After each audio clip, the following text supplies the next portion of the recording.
Thank you for joining us for our webinar today. We are Promess. Today we will be talking about smart assembly, in particular in the heavy truck industry. So my name is John Krause. I'm a sales and applications engineer, in particular for the Ohio territory. I've been with Promess for just about 5 years now, and I'm based in Michigan in our headquarters. I'm joined with Greg. Good morning, Greg. Good morning, everyone. I am Greg Cooke. I am also a sales and applications engineer. I've been with Promess for about 13 years now. I'm currently based in Huntsville, Alabama, and I oversee the southern United States for Promess. So just a couple of quick notes before we get started. You can use the sidebar on the right side of your screen to ask questions during the presentation. When we're done with the presentation, we'll be answering those during a short Q&A period.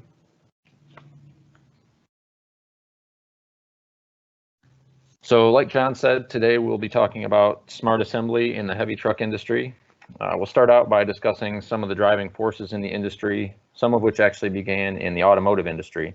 So we'll talk about that, how Promess has been involved over the years, and how it applies to the heavy truck industry today. Then we'll go over some examples of applications in the industry that we worked on. All right, thanks, Greg. All right, so as the automobile began to evolve over the years and enter in what we will call today the modern era in automotive design, this saw a lot of changes in the automotive industry. So whether it be things like the birth of fuel injection, the transition of foreign markets into the US, or things like the rise of pickup trucks and SUVs, or just the change in customer demand. People wanted their vehicles to be easier to drive, have a smoother ride, and last longer. Now the days of a car being old when it hit 100,000 miles were gone. Manual transmissions had given way to automatics. The automobile had evolved rapidly. On top of that, in 1970, Richard Nixon established what we call the EPA. Shortly after that, in 1975, the EPA submitted its first automotive regulations and over the years repeatedly tightened and tightened. Because of the evolution in the automobile, this gave way for drastic industry changes, in particular in the manufacturing environment. People had new problems that they had never experienced and definitely didn't have solutions to these.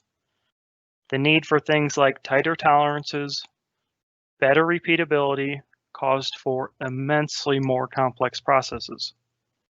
Whether it be in things like powertrain, suspensions, steering, or the electronics, the vehicle was getting more complex, and this caused manufacturing to see that same complexity. So the push for improvements affected all areas of the car. So you needed better consistency and tighter tolerances on things like control arms or tie rods or anything with a bushing, really. So like a control arm as an example, where you need to hold a very specific tolerance in between the two bushings. Things like more complexity in powertrain components, where automatic transmissions are much more complex to design and manufacture than manual transmissions, and have an ever-increasing number of gears. So the original automatic transmissions, when they were introduced, were 3 and 4 speed. These days we're up into 9 and 10 speed transmissions, or differentials, where you need to assemble them to a functional specification. So maybe you need to adjust a nut to set that pinion lash. And then better repeatability in things like compliant pins for control modules or other electronics, where it could be a force or a position that needs to be repeatable and accurately monitored. And then you've also got things like steering systems, which have started now transitioning from hydraulics to electronic systems. So because of Promess's solution-oriented customer-first approach, we became the instant solution for manufacturing. Electric-driven servo solutions with in-process motion control. No longer could you get by with simple hydraulic or pneumatic solutions. People needed smart solutions to solve difficult problems. This created what people know Promess as of today. Every product that Promess has to date was because a customer had a problem and we provided a solution. Whether it be something like the electromechanical assembly press, which most people will know Promess of today, or things like our signature motion control and data analysis that comes standard with any system. The Torque Pro that rotates with an integrated torque transducer to measure torque, or even the rotational press that can move linearly, rotate, measure force, and measure torque.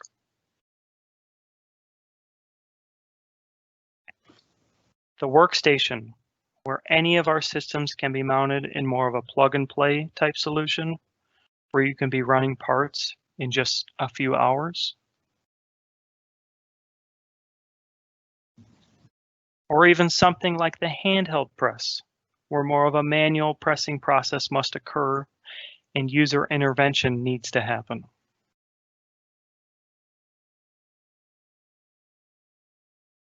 Or even the robot press. The bottom line was customers had problems and Promess provided solutions.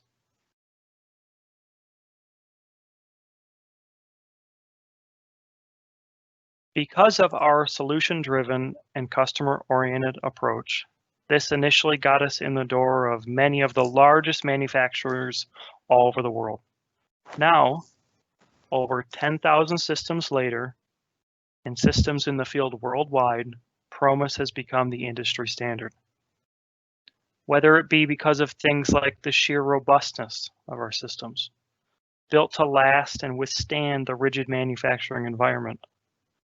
You can now pose questions like, where will I repurpose this equipment at the end of a program?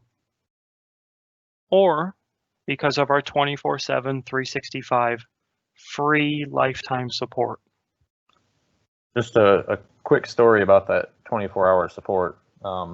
That's been around since the early days of Promess. Back in the early days, after hours, the Promess phone number would actually ring straight through to the owner's house. So he had done a sales call one time with a customer and told him about the 24-hour support. And I think it was about a week later, his phone rang at home at 3 in the morning, and he picked it up, and it was that customer he had talked to. So he said, okay, well, what can I do for you? How can I help? And he said, oh, I don't have a problem. I don't need help with anything. I just wanted to make sure you were telling the truth. So shortly after that is when the 24-hour phone support got passed along to our applications group, where we handle it now, where we have a number of applications engineers who rotate being on call. Sure, great story. The bottom line is Promess is the lowest total cost of ownership on the market, causing for the smartest solution in manufacturing. Right, so how does all that apply to the heavy truck industry? So over the last few years in the US, sales of new cars have been in the 17 million per year range. Heavy truck sales have been more in the 600,000 to 800,000 range. So it's going to be harder to justify capital equipment when you're trying to spread that cost out over a smaller number of transmissions or differentials or whatever other component you're talking about. Obviously, also a lot of heavy truck components are much bigger than their automotive equivalents, which is going to take bigger, more expensive equipment and be even harder to justify with the lower volumes. But like John talked about with the EPA, in the last 10 years, the EPA has announced the first ever regulations to reduce emissions and improve fuel efficiency for heavy trucks and buses. That was 2011. So that's led the heavy truck industry to push for a lot of the same improvements that we saw in the automotive industry. So the tighter tolerances, better repeatability, and more complex processes. So as an example, in the last 6 to 8 years, there's been a push to switch heavy trucks over from manual to automatic transmissions to get the better fuel efficiency. So Another side effect of that is, of the more complex parts, is that mistakes or scrap that's produced during the manufacturing process will be more expensive. So when you have the more expensive scrap, it's going to be a little bit easier to push into those capital equipment purchases. Sure. So just as we saw the same trend in automobiles, we see the same trend now in the heavy truck industry, the need for tighter tolerances and more repeatability. This saw the birth of even more solutions from Promess, whether it be things like the platen press with synchronized motion technology, the ability to combine presses, magnify forces, as well as have force distribution over a large area, or the 11,000 Newton meter torque pro, or things like the 1 meganewton press. Just to give everyone an idea, 11,000 Newton meters is about 8,100 foot-pounds, and 1 meganewton is about 225,000 pounds. Sure, so just as Promess was a solution provider for the automobile industry, Promess is a solution provider in the heavy truck industry. Okay, so let's talk about our first application example. So this is a bearing, seal, and snap ring press, which is a fairly standard application for us that I originally worked on probably 11 or 12 years ago. The one I did was part of a transmission case, but there are a number of places in a truck where you could have a similar setup. So the bearing is typically going to be pressed to a shoulder, and you want to make sure it's fully seated. The seal is also going to be pressed to a shoulder, but is typically going to require a little bit less force since it's a thinner piece. And then the snap ring needs to be pressed into a groove to hold everything together. That's usually going to be pressed using a funnel-shaped or a cone-shaped tool. So you want to make sure the snap ring is fully pressed into the groove, but you don't want to apply too much force to it, otherwise you could bend it. So there are a couple challenges here when using traditional assembly methods like a hydraulic press. First is going to be in the layout of the line. So you've got 3 different components that are all installed at slightly different positions and requiring different amounts of force, but you still want to make sure that each one is installed correctly as you're doing it. So you really have 2 options. You can either create 3 different stations with different equipment, or you can try to do it all in the same station and just press all 3 of them with one press at the same speed and the same force and hope that's okay. So with option 1, that's obviously going to cost a lot more because you're buying more equipment, taking up more floor space, and you may need to put more people there to operate everything. It's also going to be more complicated because now you've got 3 sets of equipment to put on your PM schedule and to have your machine controller talk to and keep track of. With option 2, you eliminate those concerns, but now you're trying to do everything with 1 cylinder, probably putting too much force on at least 2 of the components, and you're also not ensuring that anything's fully seated. What happens if you have a bearing that's misaligned and doesn't go into the bore properly? Your hydraulic press is still going to build pressure, but you might not have the bearing fully seated. So now you're installing a seal and snap ring on top of something that won't operate correctly, and you end up with a transmission failing in the field. So the solution the customer ended up going with is one of our EMAP servo presses. It's fully programmable for force and position, so you can make sure each component only sees the amount of force required for that specific part. In this case, the machine builder designed some tooling that was on a rail system. So when it was time to press a specific component, the tool for that component was moved onto the press. So then each part was pressed with the correct amount of force, and the position was monitored to make sure it was fully seated.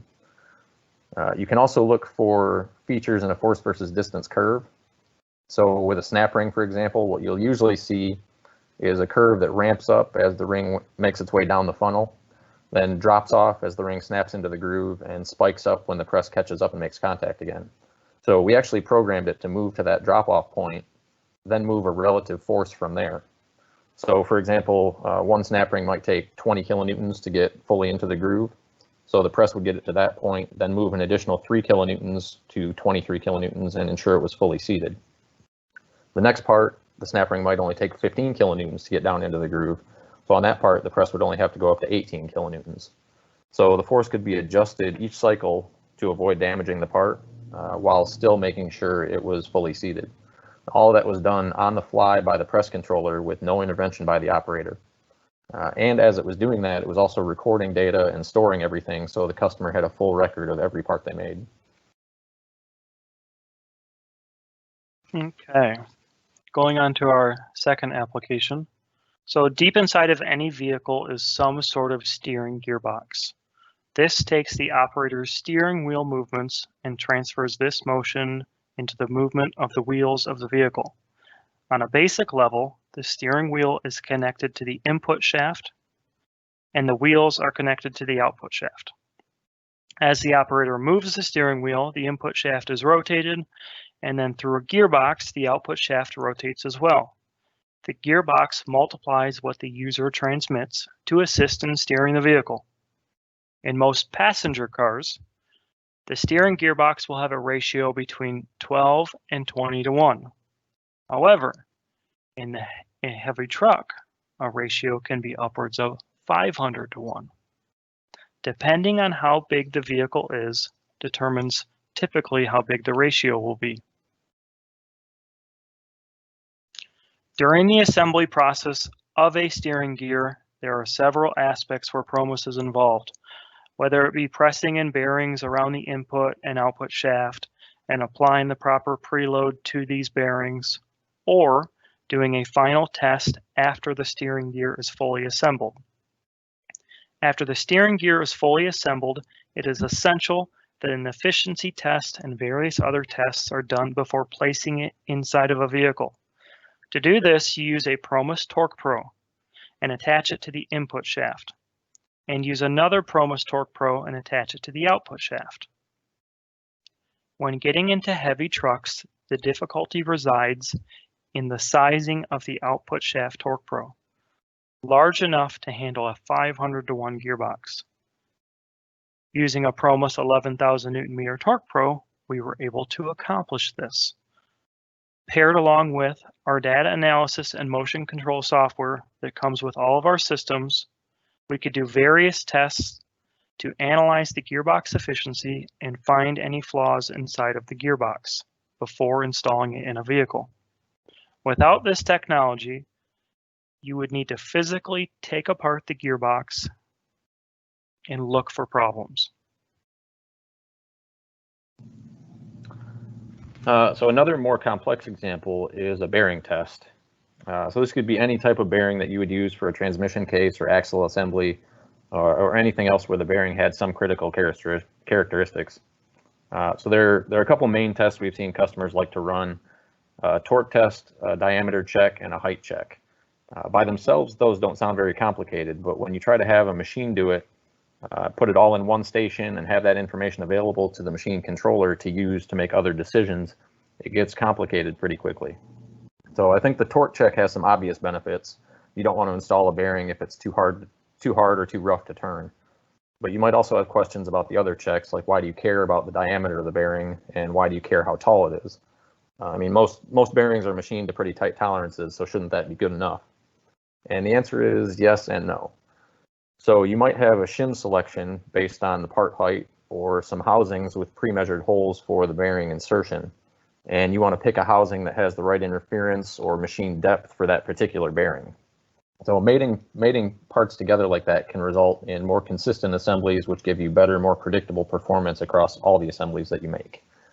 So how do we do that? This test uses our remap, our rotational press, and our torque table, along with a number of other sensors, so typically digital probes and possibly laser sensors. Basically what's involved in the test is putting the bearing on the torque table, then applying a load to it using the remap. So the digital probes can come in from the side to take measurements during the rotation. After that load is applied, the remap can start rotating while maintaining that axial load. During the rotation, the controller can measure the drag torque from the torque table and the diameter from the digital probes.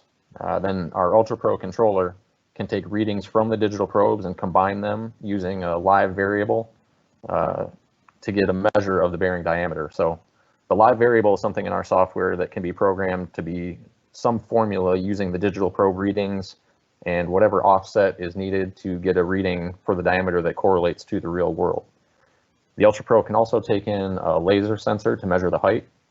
So all those things can be handled in the Ultra Pro, and the results can be passed to the PLC so it can make the broader kind of part flow and component decisions and not worry about the complex formulas that it's not necessarily made to handle easily. That's going to simplify the PLC programming quite a bit, and it also makes it much easier to troubleshoot or make changes down the road. So you don't need to be a controls engineer to make changes in our UltraPro software. And like we mentioned earlier, we have the 24-hour support. So if you do need help getting into our software and adjusting things, we always have someone available to answer questions. So once that test is complete, all the information can be recorded for traceability and passed to other stations down the line to base other decisions on. So you can select the correct shim based on your bearing height or the correct housing to match up with the bearing you've got in the station right now. Then all that information can be gathered and stored. So while you're performing a functional test on the bearing, to make sure that it takes the correct amount of torque.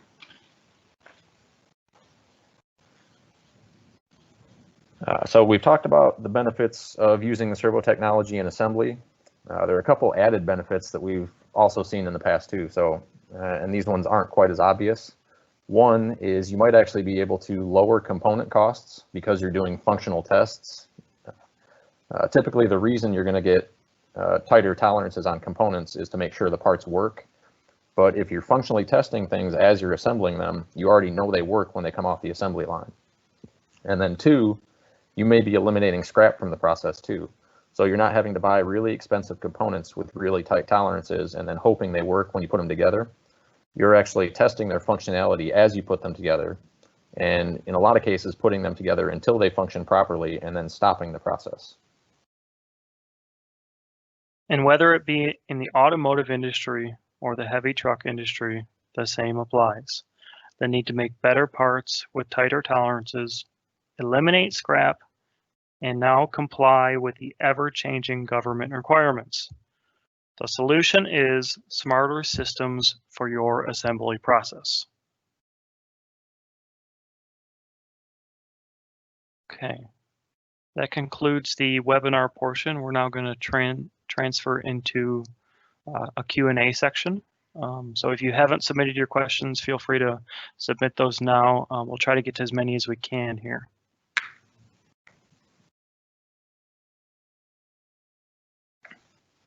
All right, Greg, I'll read the first one. Okay. So first question is from Anonymous. What kind of press forces do you normally see in the heavy truck industry?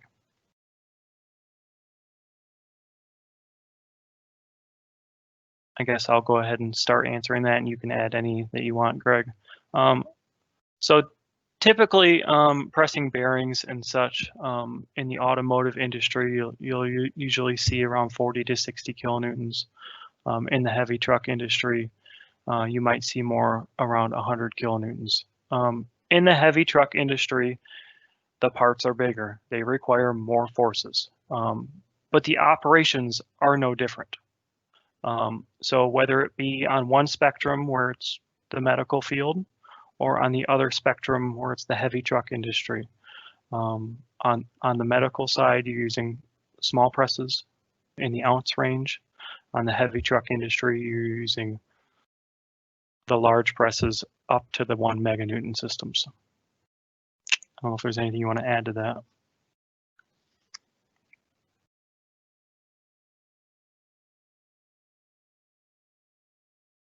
Okay. Next question. What types of data do you typically collect and how do we use it? So that's a great question, and I would probably answer that by posing another question. I would ask you, what kind of data do you want? So typically what most systems will use is we bring in the force readings, we bring in our position readings, and then you can bring in any other kind of sensor that you want, whether it be a flow sensor, whether it be a temperature sensor, you name it. Customers figure out new ways to use our systems every day, and I feel like every week there's some unique sensor that we're bringing in. All right, next question. Can you track parts with serial numbers?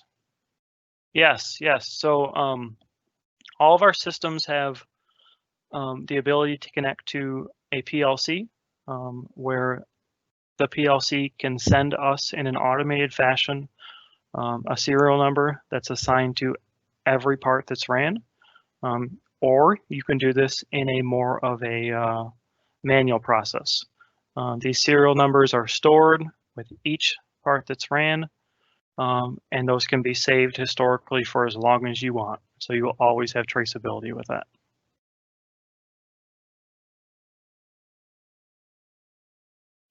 Next question here, how fast are the presses? So typically, I would answer that as our standard systems can go up to 200 millimeters per second, but we do have high speed variations available. So if you're needing a system that can go faster than 200 millimeters per second, we can most definitely almost always accommodate, but we should have that conversation first.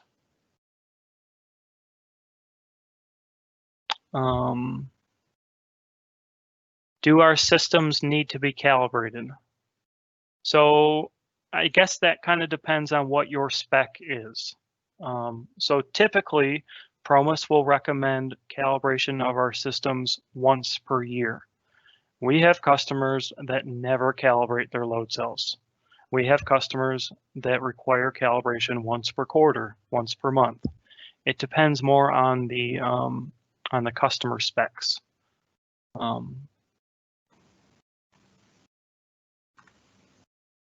right, so we have another question here. Stroke, speed, and tonnage. Are these controllable? Greg, do you want to talk about that a little bit? Yeah, so yes, short answer, yes. All of it is controllable. So you can program it to move, program the press to move to a certain position at whatever speed you need. You can also change the acceleration and deceleration. You can program to move to a force. You can actually program it to look for either a force or a position. And then if you really want to, you can get into more complicated things like pressing to a rate of change, maintaining a force, things like that. So short answer is yes, all of that is fully programmable. Mm-hmm. Sure. One more thing that I wanted to add on, back to our original question. What kind of press forces do you normally see? So what Promess has is Promess offers what we call the PDC, the Process Development Center. This is free to use for any end user that there is.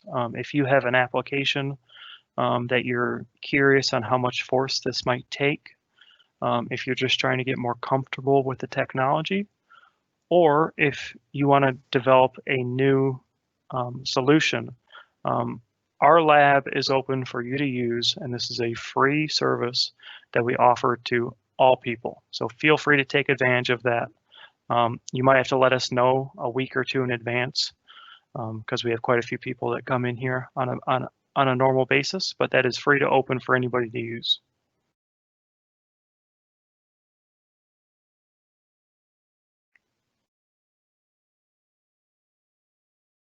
Okay, next question.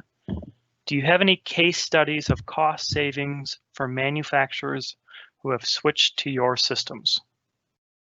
You can answer this a little bit, Greg, and then maybe I'll add some to it. Okay. I would have to look to see if we have anything official or anything, formally written up. Just as an anecdotal kind of thing, I had a customer tell me a couple months ago that he had switched from hydraulics to our presses, and one of the big energy savings or cost savings with our presses is the energy cost when compared to hydraulics. So what he told us that we didn't really realize before was when you have a hydraulic press, he had his hydraulic pump and motor and everything running constantly, even when he's not using the press. When it's just sitting there, it's running and taking electricity. Our presses, with being servo presses, only use energy when they're actually running, so when the press is actually moving. So this was one of our bigger presses, and he told me that it had actually paid for itself in about I think it was 8 or 9 months, just on the energy cost that he saved on the hydraulic pump not running. Sure, and then to allude more on this this question here, in particular when comparing servo versus servo. So there's a couple differences with the Promess. So Promess is sized much differently than other servo presses, which means that it's going to last a lot longer.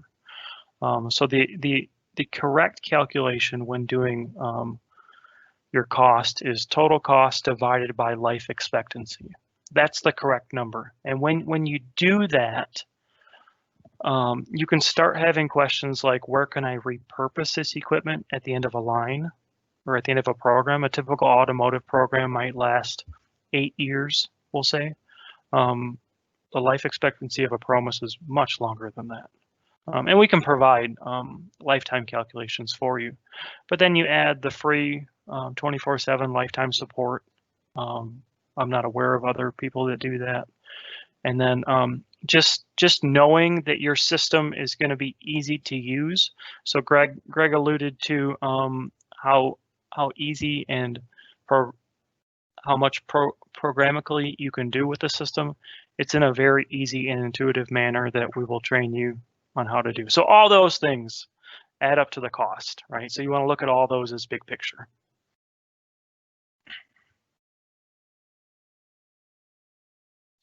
All right, so I don't think there's any other questions.